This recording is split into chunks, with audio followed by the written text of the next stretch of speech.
yo. This Bentley Blue Duck in the house.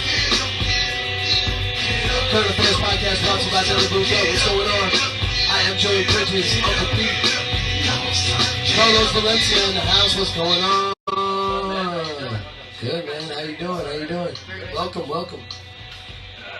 Thank you. All right. The mics should be on. Let's test a little bit while we're live. We are live, just to let you know. All right, cool. Yeah. So that's what we do. Can you talk into the mic? Yeah. What do you want me to say, man? Good to see you. Yep. He's just checking. All right. Okay. I can hear. You ever been on a podcast before? I have, but not with a live thing going on. Yeah, man. That's dope. our thing. I dig it. All right, cool. Let me drop this a little bit. Just get the. You good? Yo. I don't know. You tell me. Yeah, yo. All right. Yeah, I'm a little mind though, because it really doesn't matter. They can hear us talking anyway. Sounds good. Yeah. So, what's going on? Welcome. This is Current Affairs Podcast brought to you by Bentley Blue Duck. That is our host of the show, Bentley Blue Duck. He's down at the bottom there. Oh, okay. Brought to you by Think Free Revolution, Fidgets McGee, and Lamppost Publishing. I'm Joey Bridges. This is Uncle Pete. Peace. Nice to meet you. Very nice to meet you, sir. Carlos, welcome to the show. Thank you very much, man. Thank you for having me. All right. Thanks for being here. So, how the show goes, you said it's a little different from a different podcast you've done before? Yeah.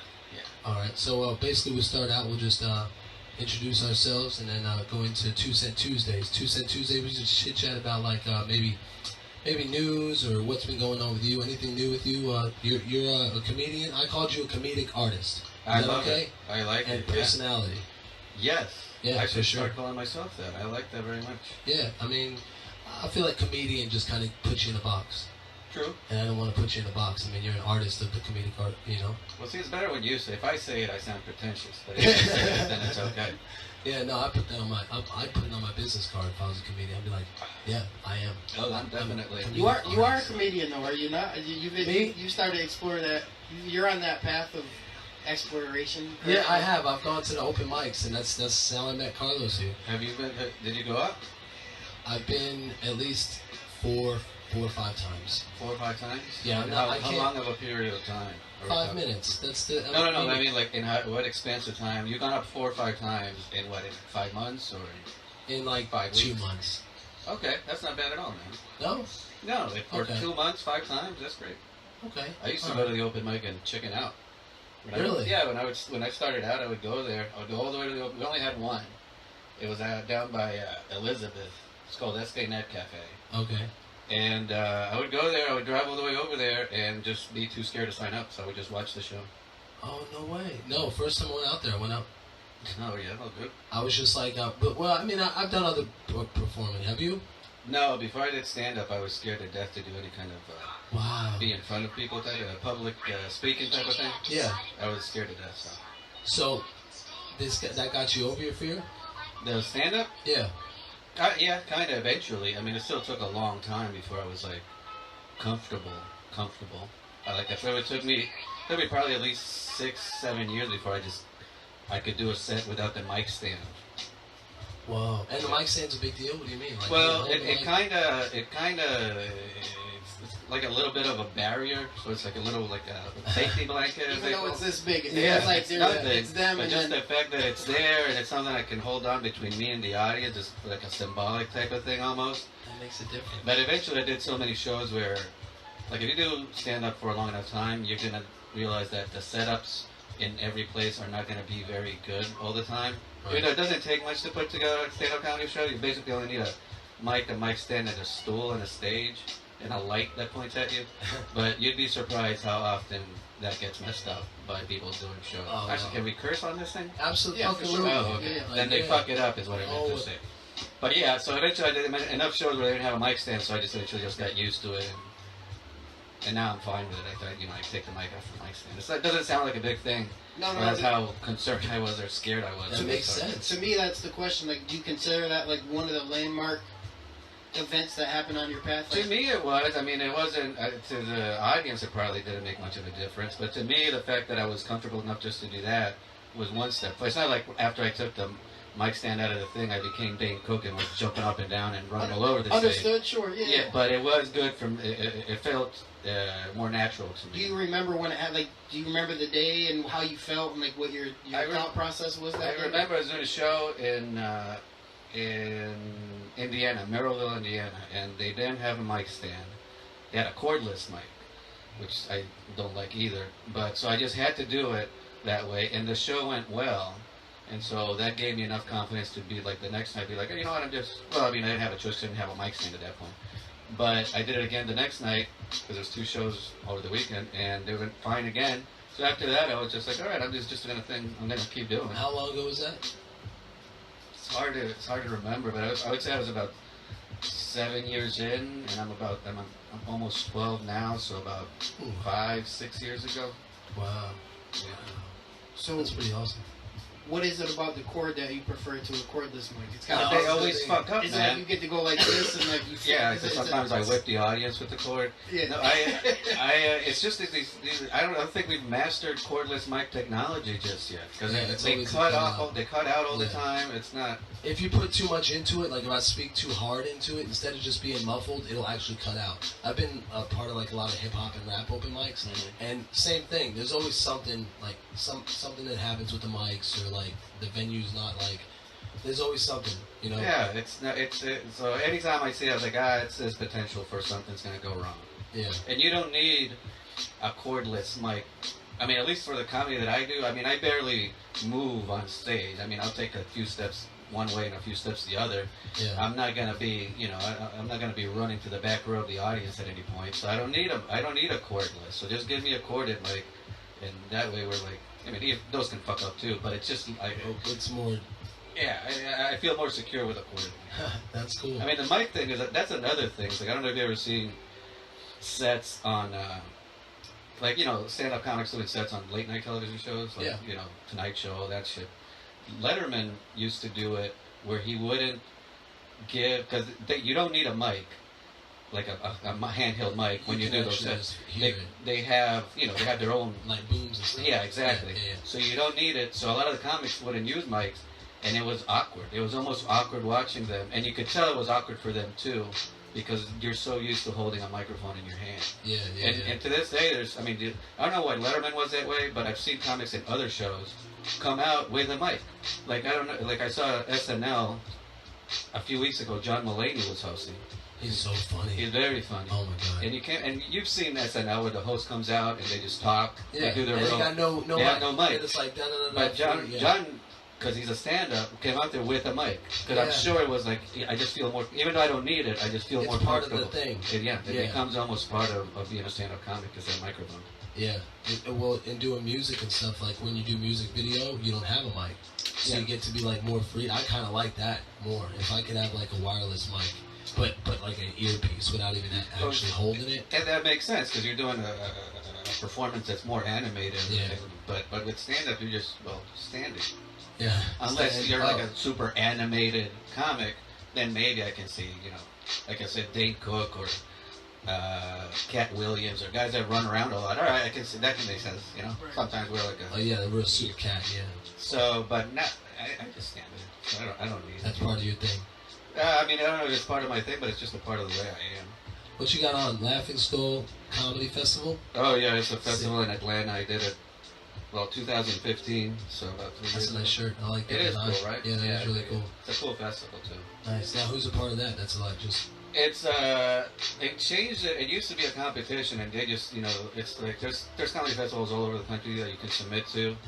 This one in particular was a competition, so you submitted, and then they got...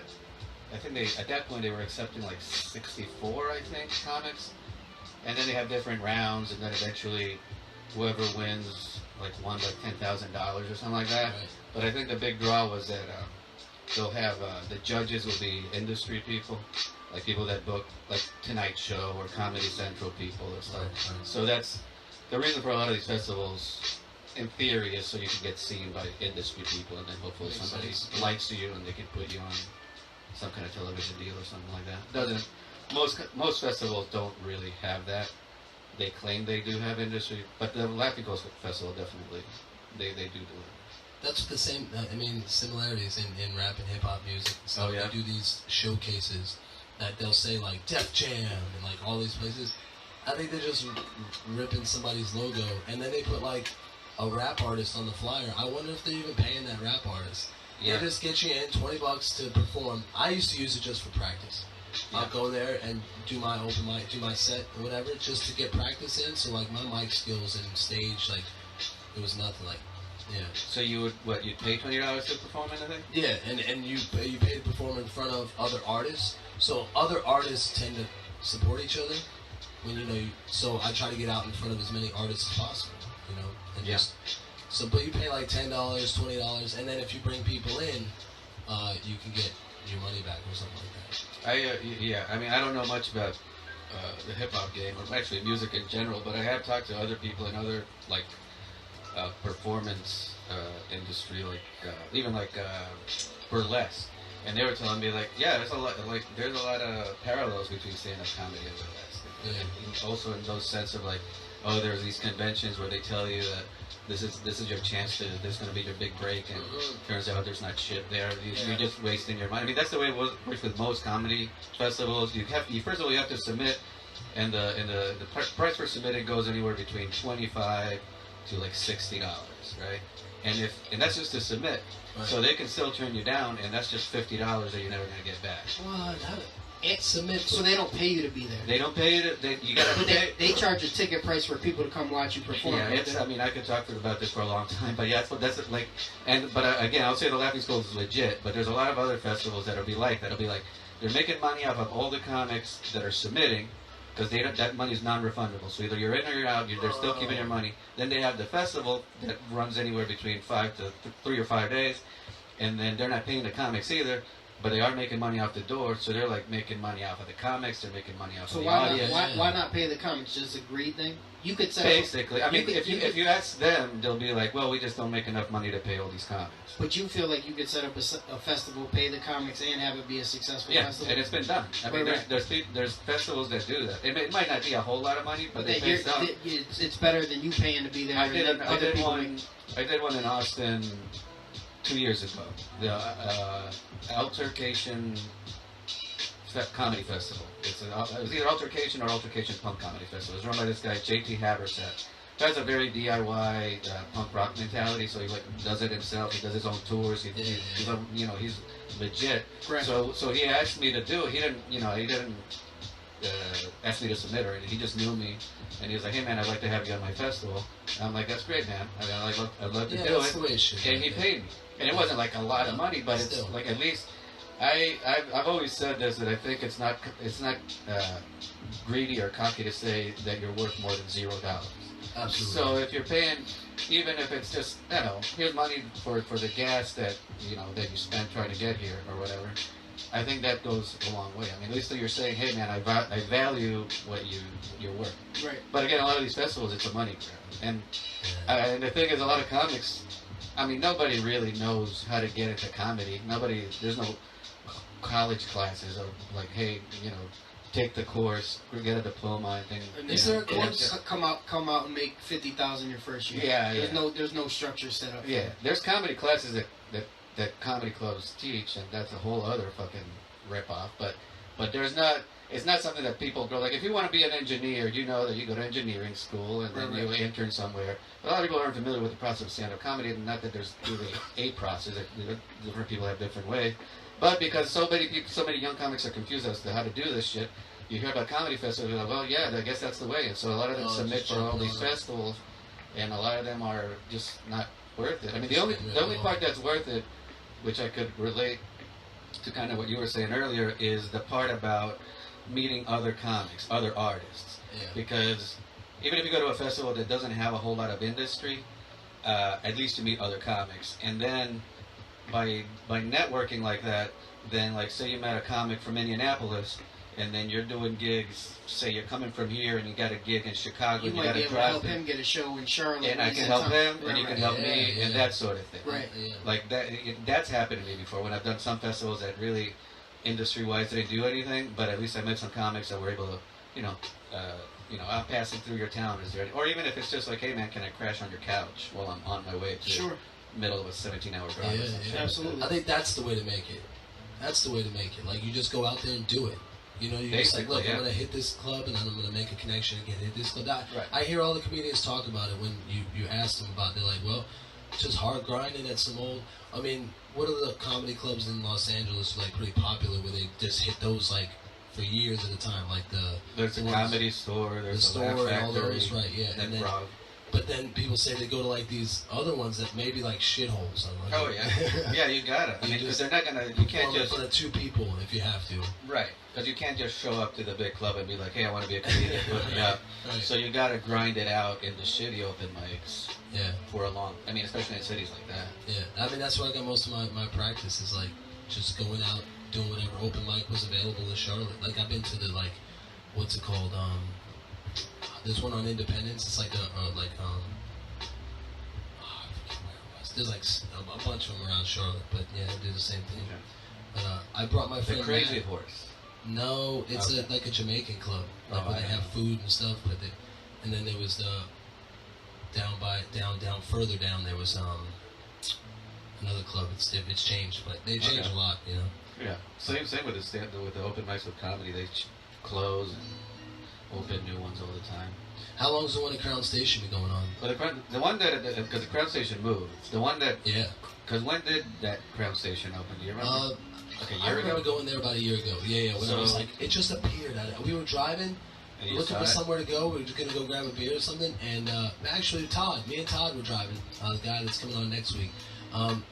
We were driving, and all of a sudden, boom! Crown Station appeared out of nowhere. I was like, Crown Station? Mhm. I used to go to the one on Elizabeth all the time, doing the hip hop night stuff. See, that one, Crown Station, the old Crown Station, that used to be SKNet Cafe, Oh, where I okay, started doing okay. stand-up. You know, they changed names at one point.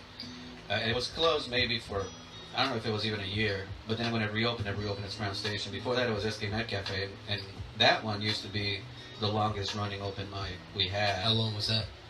That was around like a year or two before I started. I started in 05. So it went from like 03 through, and it closed down about 2 or 3 years ago. So, I mean, I'm thinking about 10 years.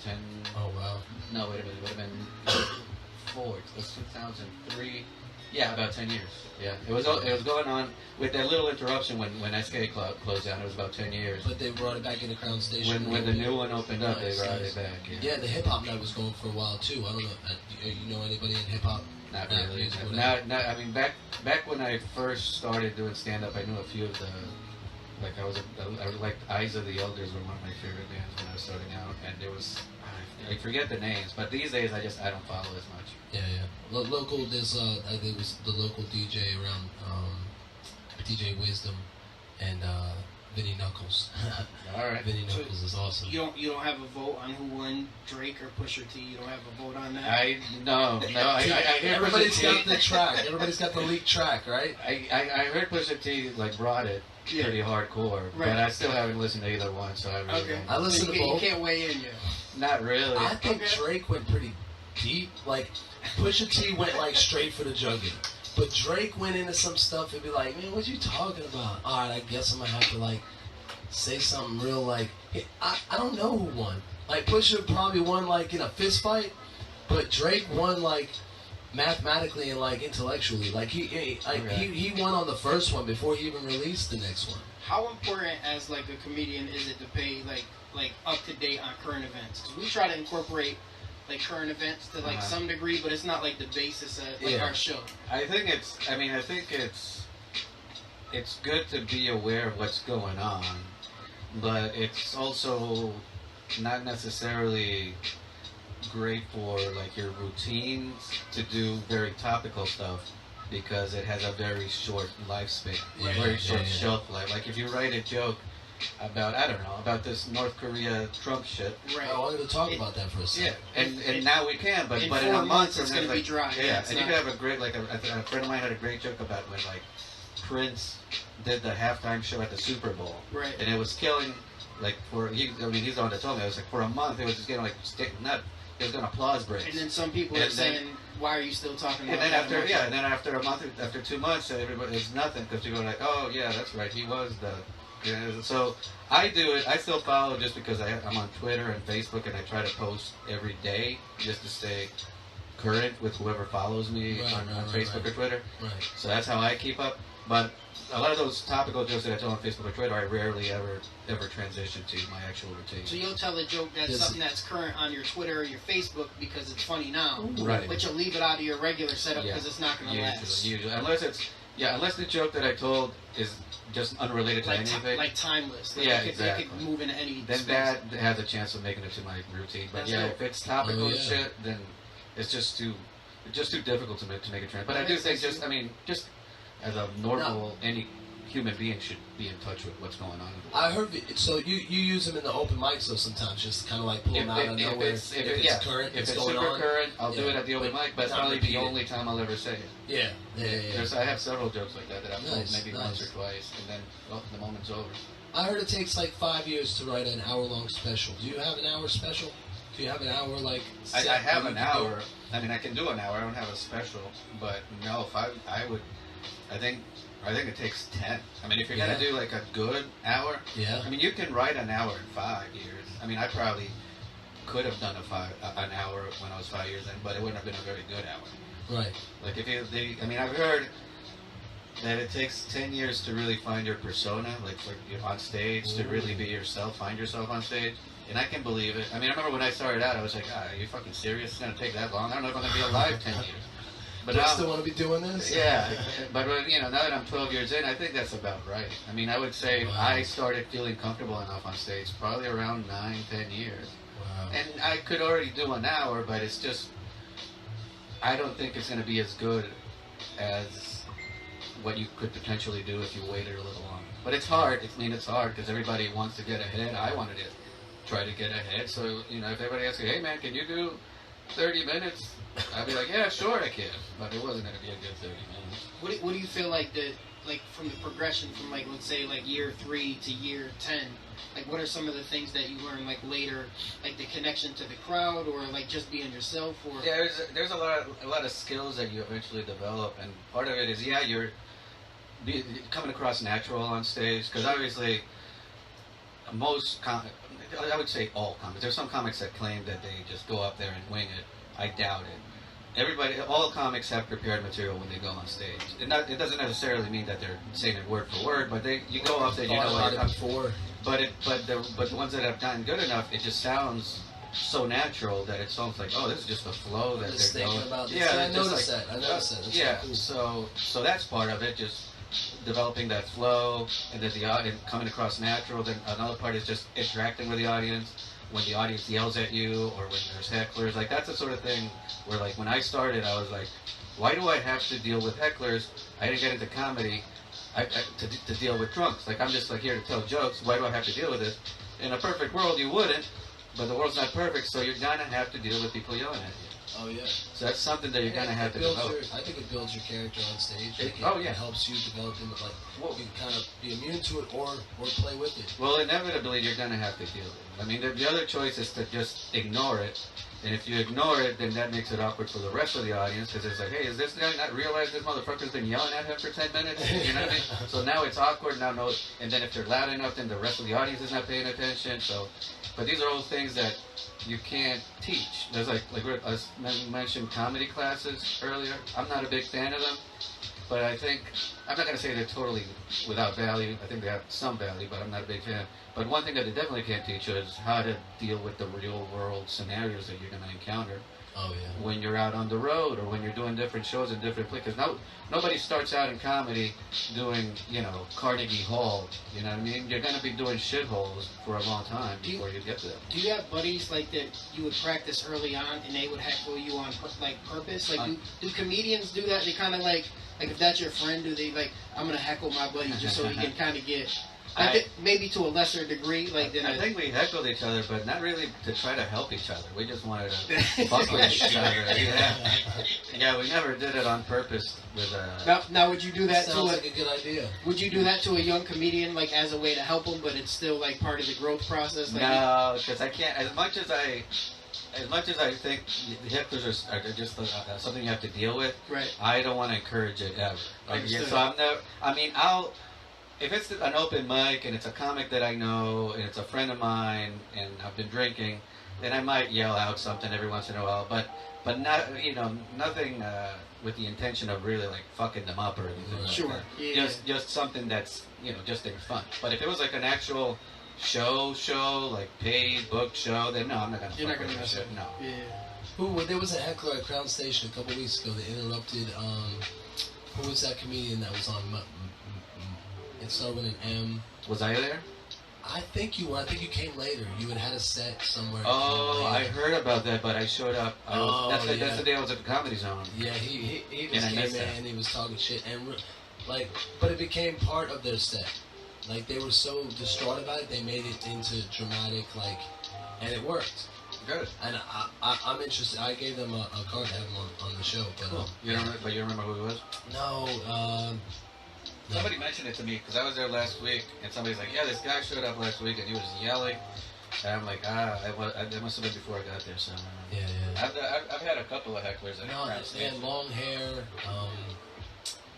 They were dressed kind of real cool looking, but extreme. You know what I mean? But I don't know. yeah, they were going off. They were like, "Oh, I can't believe you over here. Like, I can't believe you're messing with me." Like playing with them too, but I didn't know if they were serious about if they bothered them or not. They were like, "You ruined my whole set. I had a whole thing in mind, and you just threw my whole shit off." I mean, that's again, ideally that wouldn't you wouldn't have to deal with hecklers, but if you do have to deal with it, it's better to deal with it at an open mic where it's it's not you're not getting paid or there's no really big repercussions. Loss, yeah. Yeah, so as opposed to doing it at a booked comedy club show where if you don't handle it well, the booker or the club manager might be like, "Well, this guy can't handle it, so we're wow. never So that's gonna book him factor. again." Yeah. I almost thought it was part of their set. Like they told them to go up there and do it. Like that's how well they were able to that's good. pull it off. I was like, wait a minute, did they send him up here? Like it was weird. If you handle it well, it'll almost come across that way. That's awesome. And the audiences, for the most part, love it. They love seeing a comic shut down a heckler or just even interacting with the audience. And people love it. Yeah. But I'll tell you, most comics would rather not have to deal with it. Yeah. Like I have a friend. I have a lot of friends that are really good at it, way better than I am. And I just remember one particular time, my friend Matt Davis, and he actually has clips of it online, I think. He dealing with hecklers, and it's hilarious because he's a fucking master at it. And then I talked to him after the show because we were on the same show, and he was angry. He was like, "What? Where the fuck was the club security? Where was the manager? Because they're supposed, if you're doing a club, If it's a paid they're show, supposed to be on the ball there and be like, hey, you need to quiet down or we're going to kick you out. Yeah. But nobody was doing anything, so he had to deal with this drunk bitch for like 10 minutes. And the audience is loving it. I was cracking up. Everybody was cracking up. But he was like, this is not what I wanted to do. He was not interested in that. No. Now let me ask you a question. Do comics oftentimes have and I know this probably sounds weird, but some type of safe word? Like, listen, if I say this, security needs to know this is the time. Right. But without me saying get this motherfucker out of here. Like if I say fucking tuna casserole or some crazy shit, right? I have. Speaking of tuna casseroles, is that one of your sponsors? Maybe. No, It could maybe be. we should get Not some yet, tuna not casserole. yet, Yeah, I would do it. Cooking with Elizabeth, we gotta give her a call. Yeah. But definitely, I do think there's comics that do that have like a word. I've never done it myself. Preset thing, yeah. Yeah, where they'll be like, if I say this, then that's the cue that I don't want to deal with. That this person needs to stop. Right. I personally I guess I should. It just doesn't. It's not something that I don't encourage. Because I don't go to the audience very much. I like if the audience comes to me, then I deal with it. But I'm not trying to rile anybody up. But if it does happen, if it does get to that point, I guess I just hope that the club does something about it. It's just not always the case. Yeah. Unfortunately. I mean, yeah. So what's one of your favorite things about doing stand-up? The hours. Most of my shows start at 8, so I don't have to be up early in the morning. I've always hated being up early, since I was a little kid. I still think school starts too early, even though I haven't been in school forever. For kids? Even when I was in college, if there was an 8 a.m. class, it might as well not have been available. Yeah. I'm not doing that either. I was the same way, man. Yeah, like 11:30, 10:30 is Yeah. a stretch. Yeah. 9:30 is about as much as I'm willing to fucking push it. Because I signed up for a couple of times for 8 o'clock, and I was late. There's no fucking way it's happening. Constantly late, and I was like, yeah, might as well not sleep. So I hate being up early. So the fact that I can sleep till noon or the middle of the afternoon, that's probably my favorite thing. Do you stay up late? Yeah, all the time. Like till 6, 7 o'clock in the morning. Yeah, I try to go to sleep. Oh yeah. Before the sun comes out. But it sometimes doesn't happen. Sometimes doesn't happen. Yeah. No. I created this. And why do you know? think you? Because this is a struggle I've had. I'm writing a book called Millionaire from Bed, and specifically because I've gotten criticism about the hours that I sleep. Yeah. I'll sleep from like 8 a.m. to like 2 a.m. And like people 8 a.m. to 2 a.m. I'm sorry, 8 That a.m. you're a to 2 fucking p.m. monster. Oh, right. okay. I wish like that. I like naps and shit, but from 8 a.m. to 2 p.m. I'm getting like 6 hours worth of sleep. But the people would say like you sleep all fucking day. You know what I mean? Like Yeah. I don't know. I sleep 6 hours. Like it's not then you really. get shit done on the other hours. That's it. Yeah. I mean, I that's what I do. I mean, I stay up. I try to, like I said, I try to go to sleep before the sun comes out. Sometimes it happens, sometimes it doesn't. Yeah. But I mean, I'm still doing shit. You know, I mean, I can't do like normal errand type shit. You know, because obviously because the bank closes at 5 and all that shit. I wish more stuff was open 24 hours. Me too. For like the past, probably like 10, 15 years, I've been saying like, I wonder why more shit isn't open 24 hours. Should be. Or people would say, no, not. It shows that not a lot of people shop during those hours. But yeah, because not a lot of shit's open. But if you open a lot of shit, more people would shop. I think so. I think. Or have and just open with fewer staff, less staff. You know, you're not gonna have as many. Then there's safety issues and concerns, I guess, about overnight. But I don't know. There's gonna be. I think I'm up all night, so I'm just all about. I've always been a night owl, so yeah. I'm all and I drink at my show, so I gotta nurse that hangover. What's your favorite drink? I mean, you got a Pabst. That's my go-to if I'm gonna do Bud Light, Miller, or Coors. I'd rather just do a Pabst and be done, right? Yeah, the Pabst is definitely my go-to when I don't have any money. Sort of thing. Like because it's cheap, so I was just like, yeah, fuck it, I'll go with that. Yeah. If I have more money, then I'll go my Yingling. I like Yingling, and then after that, I'll Newcastle. And then if I'm drinking liquor, it would be like vodka soda. And I'm not very picky about vodka, to be honest with you. I'll drink anything as long as it's vodka soda. Whatever, like Coke, Sprite, doesn't matter. Well, soda water. Oh, soda water. Yeah, Okay. it kills the vodka taste because that straight up vodka I can't fucking do that. Gotcha. I'm a fan of dark beers. I like Duck Rabbit, Yingling, Newcastle. They're good. I like dark beers. I used to drink a lot of heavy. When I lived in New York City, I was drinking a lot of those high gravity beers. Yeah. But I was fucking. I like the left-handed. Well, my whole thing was like, hey man, I'm in New York City. I don't have to drive. I can just take the train everywhere. Right. You know, I don't have to worry about Isn't that DUI. awesome? But then I would drink so fucking much that I would take like the subway the wrong way, and I lost my hat once. I lost my phone. So I was like, so now I gotta take it easy with the dark beers. But I do; those are my favorites. Yeah, I lost my hat in the subway one time. I actually jumped down into the tracks to get the hat, and my aunt and my uncle were like flipping the fuck out. And like maybe 20 seconds later, the train went by. Good lord, man! It wasn't that bad. I don't Was know it? what. No, I jumped down there. I had full confidence I was gonna get back up. Like I don't know. I'd just be afraid it might get eaten by a rat.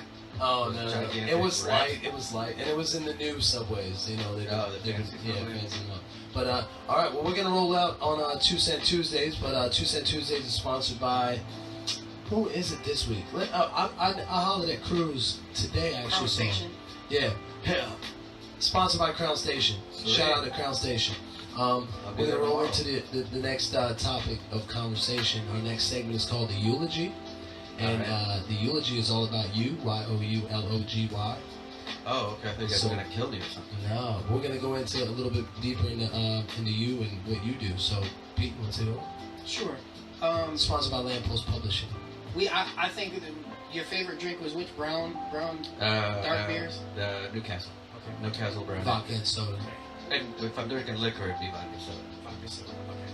So what's a day in the life, week, month, year look like for you? Like what's the? We talked a little bit about your sleeping patterns, some preferences like that. But how do you approach Because Well, you're, which one? Weekday? you tell me. I mean, those are a lot of variables. Well, how they want, it starts with a day and it connects to the year, right? The day. If your day to day is interesting, tell us day to day. Well, no. So, but give me a month, and it's the whole thing. I can put a real good story together. The lifestyle I live is not typical in the sense that most people, have a job every day and then they take the weekends off. Right. My day to day just depends on whether I'm doing shows or not. Like a lot of people, like I see this, like when I look on Facebook, a lot of my friends are like, I can't, it's finally the weekend.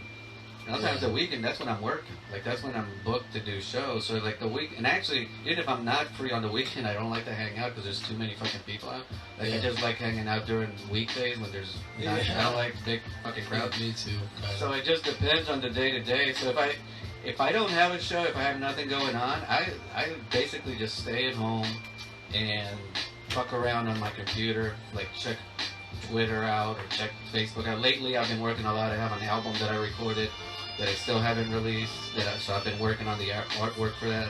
Nice. So that's what I'm doing now. But if it's not that, then maybe I'll be working on, hitting up bookers or maybe hitting up comedy clubs or maybe my website.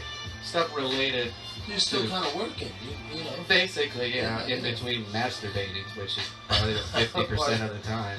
But when I'm not masturbating, I try to be productive, Yeah. So that's the day to day, and then week to week, it depends on how many shows I have. Sometimes I'll have just local shows. Sometimes I'll have to drive. Like last month, I had to do shows in Arkansas, and Missouri, and Alabama. So I had that's 20 plus hours of driving altogether. These paid shows or? Yeah, paid shows. Cool. Yeah, if I go out of town, it's got to be paid. It's got to be, yeah, absolutely. I can't. I mean, when I started out, I would go to I remember going to the Upper Peninsula of Michigan for nothing. Actually, I was traveling with the other From comic. here in New York? From here.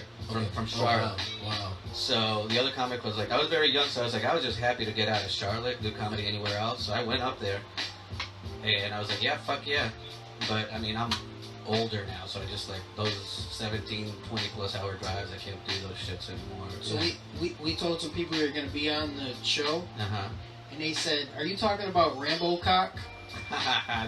Somebody knows you as Rambo Cock. I don't know who that. Yeah. Is that a nickname? Well, I don't know. That's my nickname. It depends on who you're talking about. It might be derogatory or it was a female. Complimentary. She looked pretty. I don't know if I should acknowledge that. She might be trying to hit me up for child support. I don't have any idea. I'm just telling you the information I have.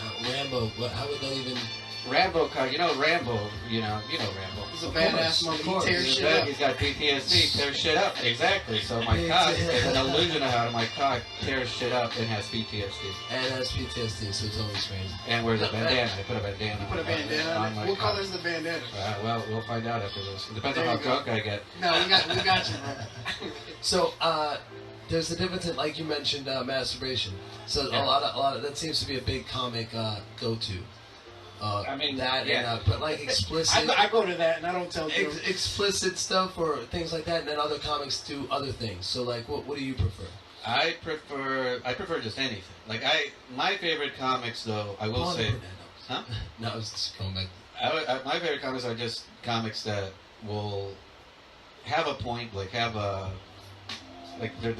meaning to the comedy that they do. There's an actual, even if it's social or if it's cultural, something. You can actually learn something, or it makes you think. But I mean, the comedy has to come first. Otherwise, it's just preaching. But comics that can do both, that's the best. So you kind of take it a little.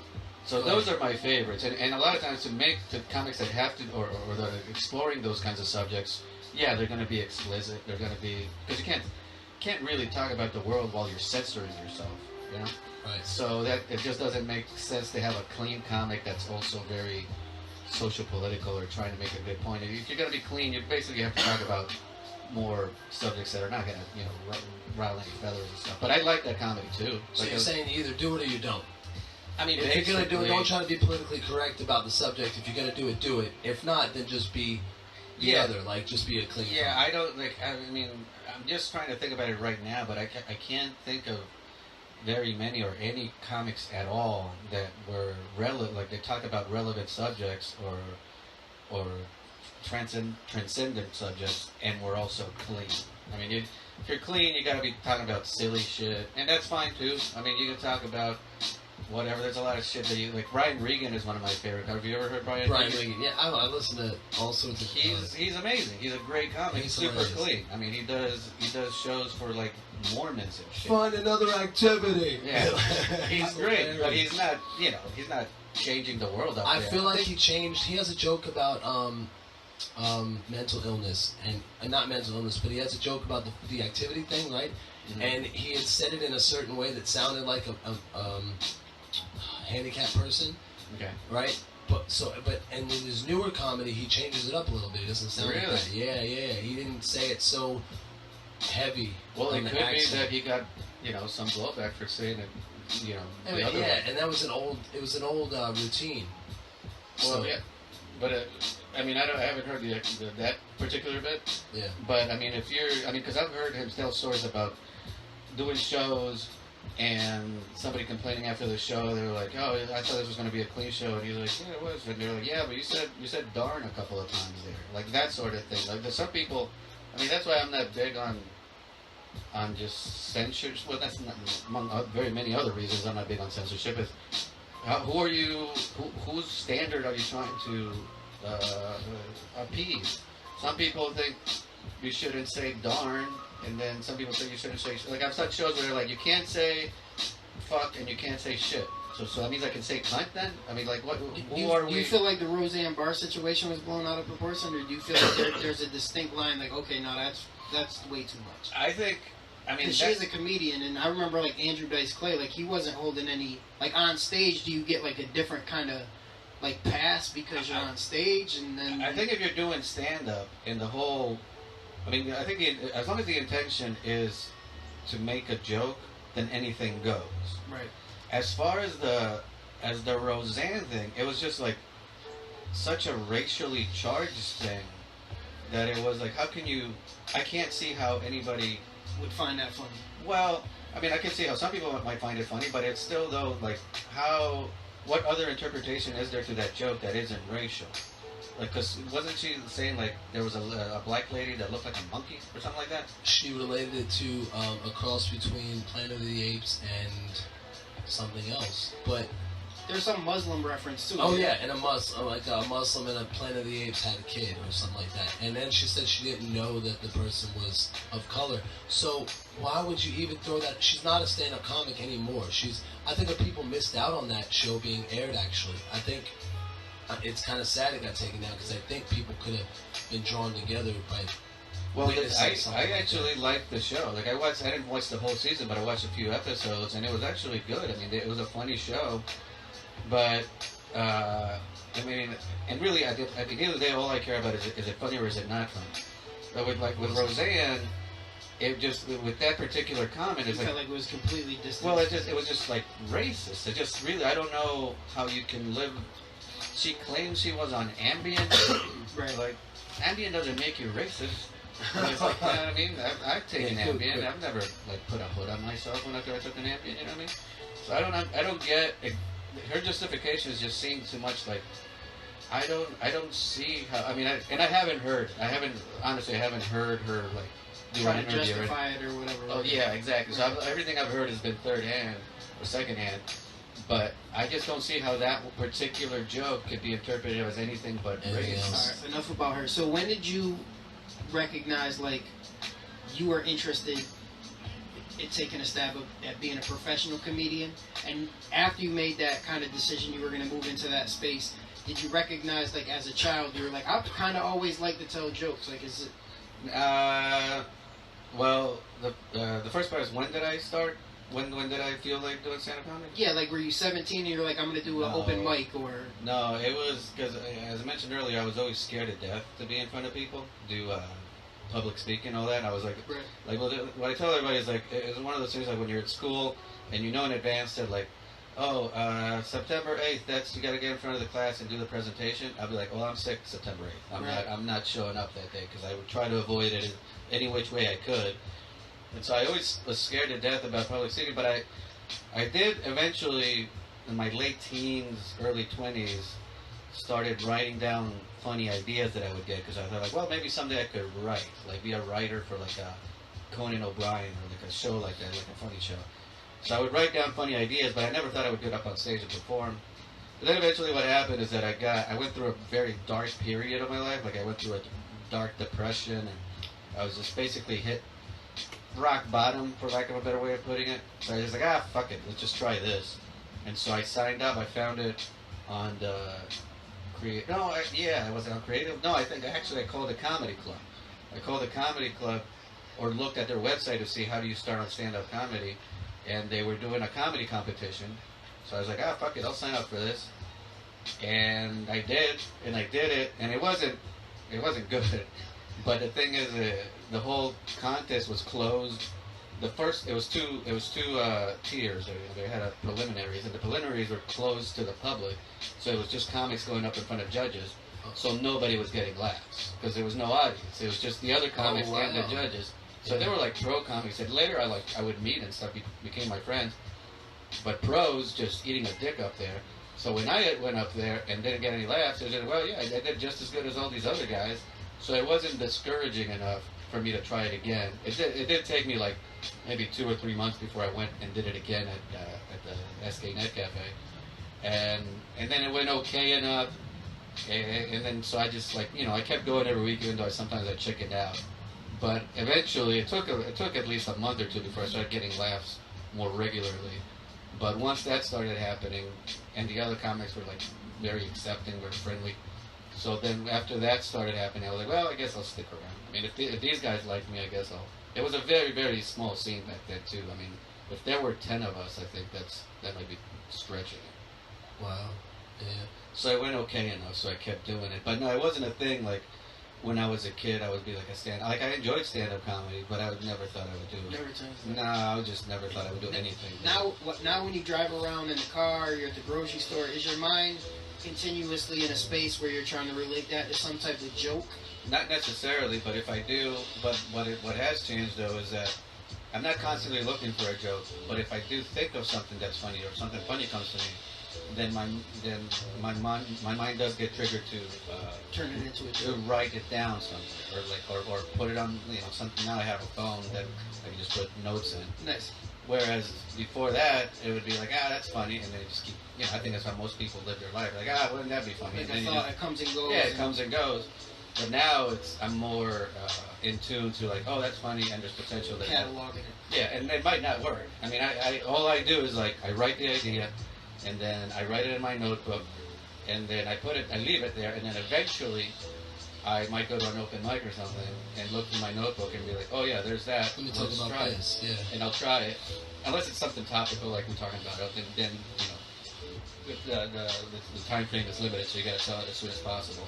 But if it's something that happened at the supermarket, then yeah, I can do that whenever. So I just write it down, and I still have my notebooks, and there are plenty of notes that I've just never gotten to from 5, 7, 8 years ago.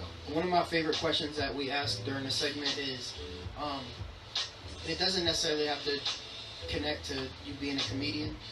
If you felt like you were gonna, give a speech or a short talk about like 5 keys to success, like things that you've utilized in order for you to be successful in your day-to-day life, whether it be like personal relationships or your profession, what would those things be?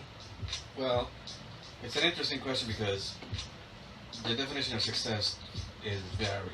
For sure. I think for most people, at least in America, or at least the culture that we live in, success equates to money. Like, how are you going to be money or fame? Especially in this, if you're in the entertainment business. Sure. And I have neither one of those. So if I were to do something about success, it wouldn't be about that. It wouldn't be like, hey, this is how you make a lot of money, this is how you get famous. If I had to do one of those, it would be like, how are you going to live a life that's going to make you happy, despite the fact that you don't have it? So making your mission more about finding happiness rather than money would be one of your... About living a life that you can tolerate living. I mean, a lot of people make a lot of money, and that's what makes their life tolerable. I'm more of the philosophy that just like, how about just make your life tolerable in itself, so you don't have to get all these And when you other say things. when you say tolerable, in your life, do you experience more happiness based on something that's outside of money rather than chasing the money? Is that kind of what you're saying, or am I Oh not yeah, different? oh yeah, definitely. I mean, if it was about money, then I'd be depressed every single day. Okay, so number one, being happy and creating a life that you find value in more so than chasing money. Yeah, All right. yeah. I mean, and nothing wrong with money. You know, if you make a lot of money, that's great. It comes, but that's not the focus. That can enhance. For I mean, sure. like I've been doing stand up now. I think I've been doing it long enough that I can't even remember, but it's like 11 or 12 years, something like that. So, and they've been great. I mean, there's up and downs, and there's a lot of shit that comes with doing stand up comedy too. But I remember, and it was not my quote, but a guy that took me on the road that had been doing it a lot longer than I have. It was something like, my worst day doing stand up was still better than my best day working in an office. Word. And so when I was working, my job before this, I worked at Wachovia, which is now Wells Fargo. And it was an alright job, but it overlapped with stand-up for a minute, for about, 2-3 years. And those are like the worst 3 years, knowing that I was stuck in those offices, knowing that I could potentially be doing this other thing, doing stand-up. I just mean that I could do it, I had the capability to do it, not necessarily make enough money to balance it out. Okay, so I got number one, being happy and finding value in other things other than money. Yeah. If I follow your conversation, would you say that like there's a freedom that exists in? You said my worst day doing stand up was better than my best day in the office. Uh-huh. Would you relate that to freedom, or how would you? I would. I think you can relate that to freedom in the sense that, at least stand-up is a particular genre of entertainment that's. I mean, like we were talking about earlier, it has similarities to other music and wrestling or burlesque and stuff like that. But as opposed to music, music's the one that I hear that has the most parallels. But as opposed to music, a lot of people are in bands, so it's not just you; it's you and the other people in the band. So it's like with stand-up, it's all you. It's like, if something goes wrong, it's on you. If something goes right, it's on you. So there's a lot of pressure in that, but there's a lot of freedom in that. So the fact that I can, whatever comes from what I do, I know that it's all on me. Especially in corporate America, there's a lot of like people that can't get ahead because there's politics, and this person didn't like me, and that person didn't like me. Glass ceiling, right? Exactly. Yeah. This person kisses more ass than I do, and that happens in stand-up too. I mean, there's comics that kiss a lot of ass with the comedy clubs and get more gigs, or with the booker, that sort of thing. But at the end of the day, it's still just you. It's still how much work or how much talent you have. And how you present yourself to the audience, because I think that's the most important. I'm not really. Oh, for sure. Yeah. So I want to make sure I'm following because I'm listening to you. So we have happiness versus money, freedom, and then would you say personal accountability and responsibility? That's a great way of putting it. Yeah, I mean, and it goes both ways. But I like that. I'd rather still fail on my own terms than know that I could have had something, but it just didn't work out because I didn't play the politics right, or somebody else on the team didn't pull their own weight, so now it's gonna fuck it up for us. I mean, I hear that in bands, like they had something going, but the bass player he was never on time, or the fucking drummer never showed up at the gigs, or that's he was always drunk, or exactly. That's the guitarist and the singer always have some kind of conflict. And I'll fuck up things because I get drunk, but at least I know I just have myself to blame. I can deal with that, as opposed to. Man, if only this fucker hadn't ruined everything, maybe something would have happened. So I have personal accountability or responsibility, and then there seemed to be like some distinction between maybe the next one, the fourth one, being like taking your life into your own hands. Taking your life into your own hands, I think, is a big, at least for me. I mean, obviously everybody's different, but I don't know what it is about me. I mean, I guess just the way I was born. I remember when I finished high school, I had no idea what I wanted to do. Right? Like, people are like, well, what are you into? And I'm like, well, I don't know, playing video games. So I was like, looked into computer programming and shit like that. Because I was like, well, maybe then I could make video games and shit like that. And then, but they would make me, I mean, I think they made everybody take those tests where it was like an evaluation test to see like which genre, like which. Where you rank in comparison to other kids and shit? Well, that, but also just like which, are you more of a scientist? Understood. Are you more of an artist? Should you get into engineering? Exactly. And my shit would always come back artist. Like, you should be artist. And I'm like, there's no fucking money in artist. I'm not gonna be an artist. So I never took it seriously. So I could, like, my first degree was in computer engineering, like associate's degree, and I didn't enjoy any of that shit. And then when I went to 4-year college, I did political science because at that point I was more of the like, there's not a whole lot of money in that shit either, but at least I care about politics and society. And like I was a lot more passionate. I mean, I still care, but I was a lot more passionate when I was younger. So I got into that because I was like, at least I don't know how much money I'm gonna make out of this. But at least it's something that I'm interested in. And I saw like Richard Pryor, George Carlin were some of your inspirations. Yeah. Is that specific because, and you touched on it a little bit earlier, because they were able to take social situations and move them into the for Do you sure. do that in your? I try. Yeah. I try. I mean, I try as much as I can, but again, like I also think that the priority has to be in being funny. Sure. You gotta be funny first, and then That's what you signed up for. Exactly, and that's what the audiences are coming Sure. up for. And so if you're skilled enough to be funny, like there was a comic that I was pushing hard that was just at the Evening News on Thursday, I think it was, Stuart Huff. If you've never seen Stuart Huff, because most people have it, he is amazing. I mean, look up his videos on YouTube. He's got YouTube clips from a place in Indianapolis called the Sinking Ship. I think they're still up. Or just, Pandora or any of that shit. Dude's amazing. He's the best I've ever seen, and I'm saying hands down, that I've worked with and met at being super funny and then super having a message. And not a preachy message, and not super political either. Just like about his view of the world. Like granted, the first time I saw his things, I was on acid, so I probably helped it. Yeah, exactly. But he's just fucking amazing. I mean, I saw him at the Muse. Only a handful of people that I told to come came out, which is fucking depressing. But he was great. Anybody that was at the show, I assure you, will not forget that show. And the next day he was in Asheville. I told friends in Asheville to go see them. They were like, dude, that was great. Thank you for telling me to go see. He got a standing ovation at the end of it. Fucking amazing.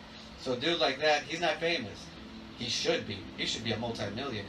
But the shit that he does, I wish I could ever achieve that. Even if and I was talking to him, because I've known him very well. I was talking to him on Thursday when I saw him. Like when I got into comedy, I never cared really about money or fame. I wouldn't turn your back if it came to me. But all I cared about was being able to do stand-up comedy. And I told him, I was like, I remember a booker once asked me, like, what are your goals? And I was like, if I could die at whatever 55, 60, 65, whatever the age I die at, and I knew I did stand-up comedy for a living, I would. That's a good life. Yeah, I did something that I love to do for all these years. All right, so I have 4 of the 5. I don't want to try to say your 5th without, because I feel like that's your closing. But you've been, so far you've been nailing it. Yeah, but the 5th one I feel like is so some of what I... 50 is just smash a lot of pussy. Smash a pussy? A lot of pussy. That's let's just go with smash a lot of pussy. Pussy. And when you're 50 still. And I'm gonna need you to sign this Rambo cop. Yeah, Sign Rambo cop. Right. Alright. Okay, so I got 2 more questions. Speaking of, Go ahead, shoot. No. We're gonna go over a little bit. I was gonna say, I'm also very into artists that are able to be funny and then have like a message. Like George Carlin, was one of my favorites. Yeah, George Carlin and Richard Pryor are the masters. I like Dave Chappelle's doing a lot. I feel like he's doing most that now. recent is real on that line. I haven't listened. Yeah. What is it called? I don't remember that. Netflix special. Femininity or I don't know what it is. I don't know. Go ahead. So, yeah. So the two questions. One, the TED Talk is. You heard anything? Uh-huh. If you were to give a TED Talk, what would the topic be? I guess it would have to be comedy. I mean, that's a very broad. I know, but I would, if I had to get more specific about it, it would be about the the limits of comedy. I guess I would say, which I think are none. Okay. But a lot of people think there's stuff that is out of line or shit you shouldn't talk about. So maybe your talk is about possibilities and then how you experience that as a comedian. Yeah, I mean, or the possibilities in my view are unlimited because there should be no lines to be drawn. There should be no barriers. So it should just be about how you should not limit. Don't let yourself, or don't let anybody limit what you can achieve as an artist. So unlimited possibilities in being creative in your craft and in your art. And in your craft and your art, but with an emphasis on censorship, because that's basically what happens a lot at least in stand up, is that people will say that there's certain things that you shouldn't joke about. And they have that view. There's certain things that you shouldn't talk about. There's certain things you joke about. I think you should joke about everything. And I would have to. I mean, if I was going to do a TED Talk, I would have to make my case. To where this is going to be uncensored. Like I'm going. Yeah. In order to make my point, we're going to do some of this. Well, I mean, because I can say that, and I've said it a million times, that there's certain that you shouldn't joke about certain things. But there's people that have different points of view, so I'd have to address those. Okay. I'd have to do my research. So. The final question for me, or for us, for this segment is, I don't know if you're familiar, it's 7 Habits of Highly Effective People, written by Stephen Covey. Have you heard of this book? I've heard of it. I don't know which. There's an exercise, there's an exercise or a visualization that connects to, part of why we picked eulogy as the topic, right? Mm-hmm. So the visualization is that you show up at a funeral, and everybody who's at the funeral loves the person who passed away. Mm-hmm. You get in the line to pay your respects, and then you're the last person in line, and you get to the person, you recognize that it's you, right? And then the exercise goes next, that the people who care about you the most, maybe your significant other, children, people you did comedy with, best friends, family, these type of people go up and they say their experience of who you were. Uh-huh. Kind of like your legacy. Right. So what would be some of the things, you were 65 years old and you died a comedian, you touched on that, but aside from that, what are some characteristics or ways that people experience you would you want to be said about you? Smashed a lot of pussy would be number one. Smashed pussy. Rambo cock smashed a lot of pussy. And then after that, I would like people, obviously I'd like the people to think that I was funny, since that was my career. Funny.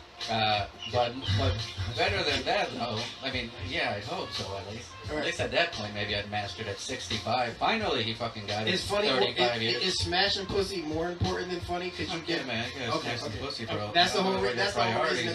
Man. You're right. I'm just asking. These are your priorities. I'm just asking. Even if you're not funny, you should be. You should be able to smash pussy in some type of way. You're bringing joy to the world. At least when you smash pussy. At least the pussies that you're smashing. They're joyful. They're joyful. They're joyful pussies. I mean, if you're doing your shit right. You don't gotta preach to me, bro. Right. Like I'm on the same mission as you, bro. So you're questioning. I don't. No. I'm just making sure I'm clear on your. I've never laughed my way into that. I take that back. I have laughed my way into some vagina. Some vagina? Yeah. All right. It's very strong. I'm actually jealous of you to some degree. But nobody's ever called me Rambo cock, and I'm jealous. But you're still young. I am. I'm older than you, but Rambo cock Jr. or something. That makes it sound like Rambo cock 2, no, second blood. I don't want to put Junior on my cock. Yeah, I wouldn't want to put blood on my cock. See what I'm saying? No, we're not going to talk about blood either on there. Rambo cock 2, second blood. Second blood. You got your wings, your red wings. Depends on how you do it. Yeah. I would like people, but here's, this would actually go before funny, is that he was a good person. I think a lot of behavior gets excused, and I'm not saying for myself, but because people are talented.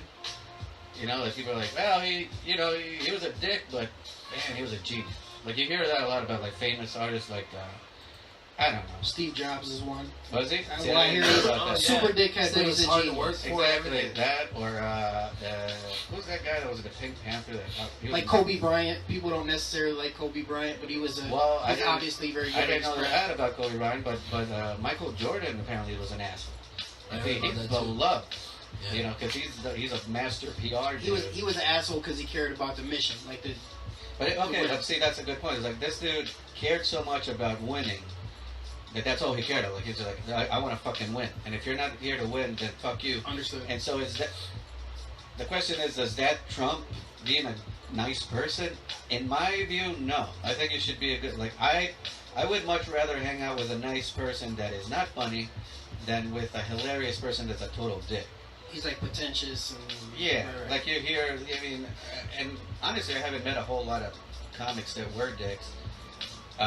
So I mean, because I think part of being a good comic is just knowing reality, and so you're calling out dicks. So why would you be? You're in tune. Exactly. Your best bet is to be connected to people like I'm a person. And part of that is knowing yourself and knowing. Right. So I haven't seen that very much, but just in life in general, I think it's better to be a good person than to be talented. And I think it kind of goes back to that whole thing about money and happiness, where like some people dedicate their entire life to making money and just making more money and more money and more money, where they neglect personal relationships. So either with their family or friends, and then you made a shitload of money, but is that worthwhile? I mean, are you happy when you die? What are the people, are your friends and family going to get up to? Like, well, he made a lot of money. Right. Is that what your legacy to be? Where that would come in, yeah. So before we wrap up this segment, I want to make sure that I've touched on some stuff, and then I'm going to give you an opportunity to close it out with some stuff we may have missed. My grandma's watching. Number one. Yeah. Oh, she does. She loves hearing my voice. She's always like, "Oh, hi." Shout out to Grandma. Shout out Grandma. Sorry for the foul language. We don't do a lot of censorship. She grew up with Richard Pryor, right? So whatever. No censorship. No, she's good. She's good. So Pryor. All respect due to Grandma, but you smashed a lot of pussy. Yeah. Okay. Yeah. You were funny, to some degree at least. Smashed a lot of pussy. It was funny. Yeah. Okay. You were funny. You were a good person.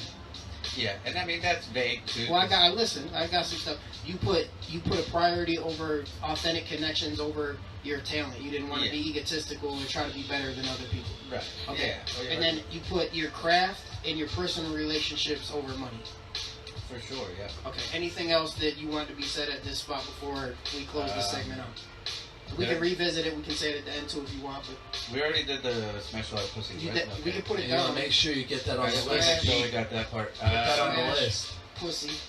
I don't know. Smash is it? I like smash. That's basically it, man. I mean, I think the good person thing is very broad. So, I mean, it just he was a person that I like being around. Like, because I've known people where they're like, this motherfucker showed up, and you tolerate him because you don't want to be a dick. But like I've known nobody's excited. Everyone has a Karen. Karen. You're like, all right. Well, we won't tell him to leave, but then there's other people that be like, fuck yeah, that dude just showed up. It's gonna be like, you're happy. The energy just got better. Exactly. Somebody that changes the energy in a positive way. I've been both. Have you? Yeah. How so? I've been a dick. The one, the people that don't like. Why? Fuck. When? Many times. Most of my life. But were you a dick though? Just because I wasn't getting my way, or I let being right and all sorts of shit telling me that I was gonna argue with people and make it difficult for them. Did you set out to No, it's just when you get in your mood or your stuff that you just I don't know, and you just end up being a dick, and then.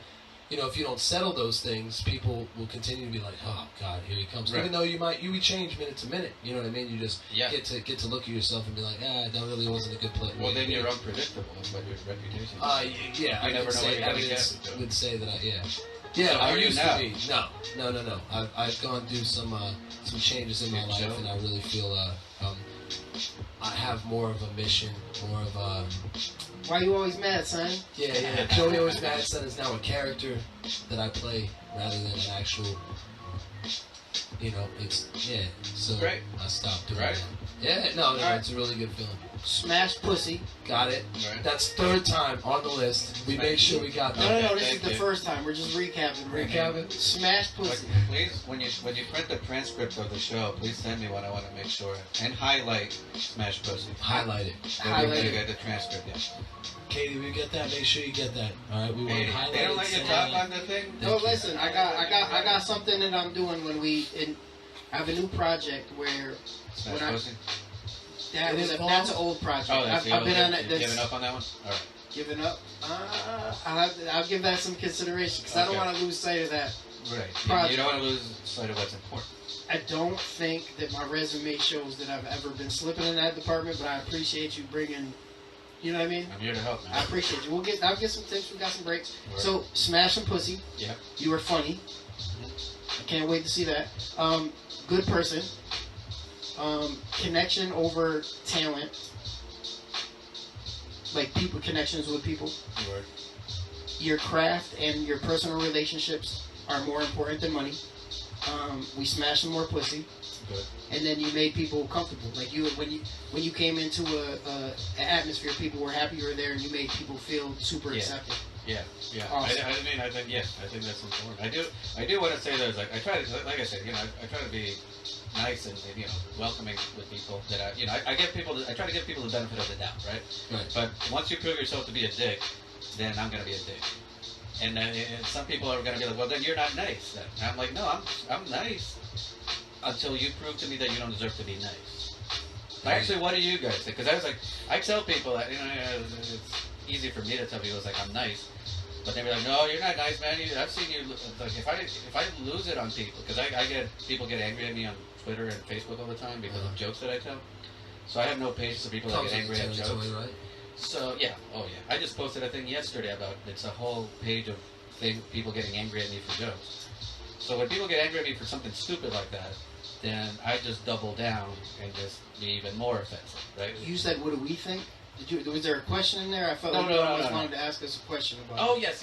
What do you guys think is the definition of nice? Then, like, if I say I'm nice, does that mean that I have to be nice to nice people and dicks? Okay. To now, be nice. That question, we have we have a segment at the end of the show called State of Mind. Okay. And we ask questions that are almost very similar in nature. So I'm going to write that down, and we're going to make that one of the questions. Okay. We'll make that the fourth question. Maybe we'll let Katie jump in if you're cool with that. Yeah, please let Katie. Yeah. So what we're gonna She do now? smashes a lot of pussy too. So we're gonna go ahead and wrap up this segment, eulogy, and we're gonna take a 10-minute break. We'll be back at 9:20 or 9:25. I'm cool with that. 9:20. We're gonna take a 10-minute break and go live again. But this segment was sponsored by Lamppost Publishing, and the show is sponsored by Think Free Revolution and Bentley Blue Duck. Fidgets McGee will be coming into our next segment with It Takes a Village quiz show. I don't know if you saw that, but we got that going on. So we appreciate you being here, and we're gonna get that and take a break.